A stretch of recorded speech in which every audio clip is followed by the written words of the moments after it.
I'm Lisa. I use she and her pronouns. I'm 68 years old. I was born in Israel. I came to America when I was 10. I lived in New York, and I've been in California since 1979. I have a 37-year-old married daughter, a 3.5-year-old grandson, and I am now living in Marin. I was born in 1952 in Israel to very young parents who were survivors of the Holocaust. They were refugees in Russia during the war. We were poor. Israel was a poor country. We had no running water, no hot water, no pre-made clothes, not even pre-made diapers. Everything was pretty rationed. My dad was a really smart guy who didn't get to go to school because of the war. He only got to complete pretty much 5th grade, and so did my mom. And he really wanted to do something with his life, I think. So he really was itching to come to America. And we pretty much took care of ourselves. I started school. I didn't know a word of English, and nobody knew any Hebrew. But I went to school anyway. After we'd been here for a while, my parents opened a clothing store and we all worked hard. It's a very typical immigrant success story. My mother did alterations, my father did the buying, I helped the customers. And even though I hated it and I consider it a miserable childhood, we became financially much more successful, but it was hard to get used to it, having left so many people behind. And I always took care of my brother. I'm 4.5 years older. We never had a babysitter. I was always the one to take care of him, help him, manage through American life that my parents didn't really understand. My brother knew he was gay when he was 12. I didn't know till I was an adult. Going on strike in high school, so we would be allowed to wear pants as opposed to skirts. That was my introduction to politics. I went to a public school, Brooklyn College. It was free at the time and an excellent, excellent school. Once I got into college, I became extremely radicalized. It was 1969.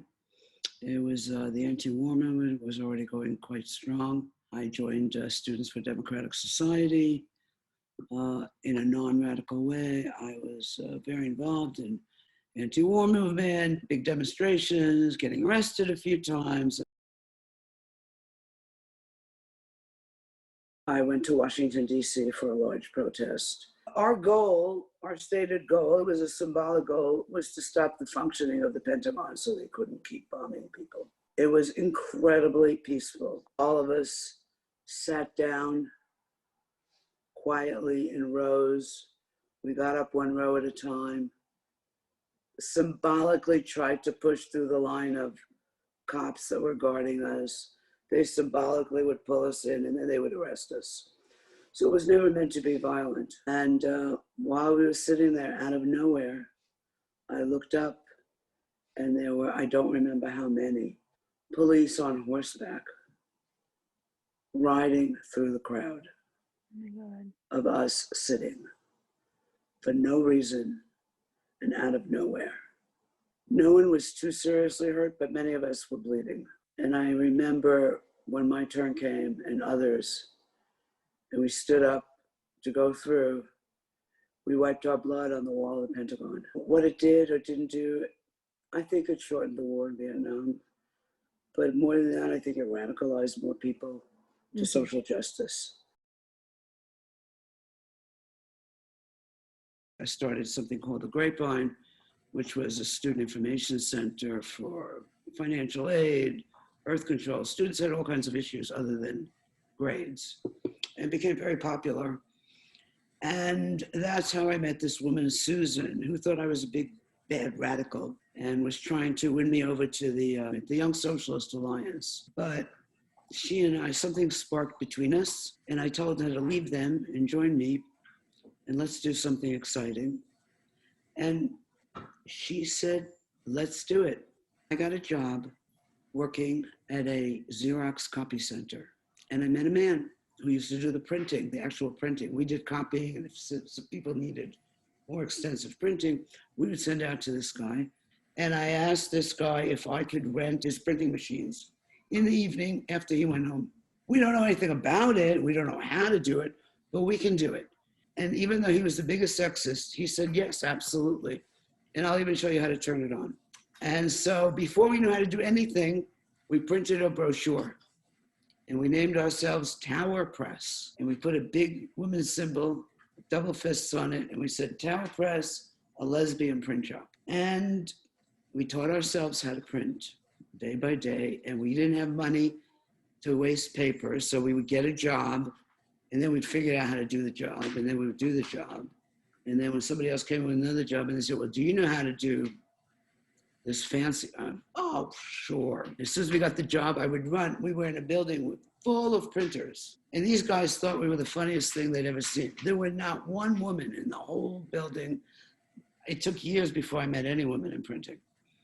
And I would say to them, you know, I got this job, but I think the way I do it is probably not as good as the way you do it. Show me how you do it. And of course, they'd be so flattered and they would all show me. And I'd run back upstairs and I would do it exactly the way they said to do it. And that's how I learned.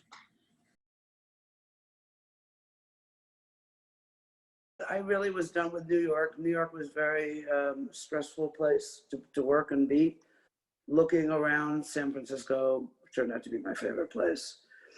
The adjustment was difficult. It's really a different place. The pace is different. The politics were different. Lesbians were not as sort of separate from gay men, and I wasn't used to that. I probably still harbored a lot of anger. I definitely define the world as run by the patriarchy, and basically gay men to me were part of that as well.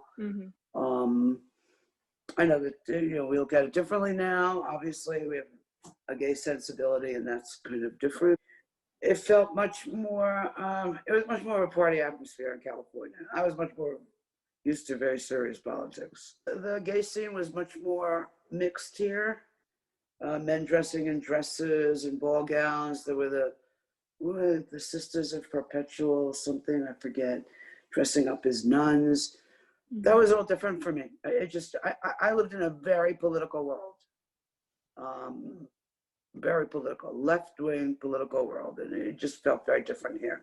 I'll tell you what the biggest difference was here. I think the biggest difference in San Francisco from New York for me was that New York has neighborhoods with gay people.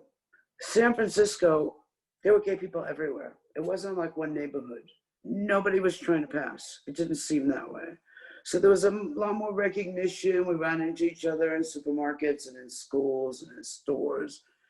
And it felt much more free in that way to be a lesbian here in San Francisco.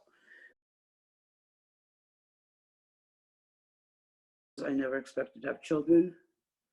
And of course, having my daughter has totally upended my life in the most wonderful ways. Even for my own mother. I mean, she looked at me differently once I became a mother. Because my daughter, from the day she was born, was very beautiful. And she is an amazing, wonderful human being. You know, you don't have to be a lesbian to be enlightened. And now I have a son-in-law. So out of a household of only women for many years, I have, two son-in-laws really. I have a goddaughter who's just like my daughter, my ex's other daughter. So we have two son-in-laws, and they've each had sons, and now I have a grandson. He died on the same exact date as my father died, 18 years before. The number 18 in Judaism is a number for life. And I feel that the two of them are somehow figuring out their legacy together. And don't forget to have fun, because often the world sucks.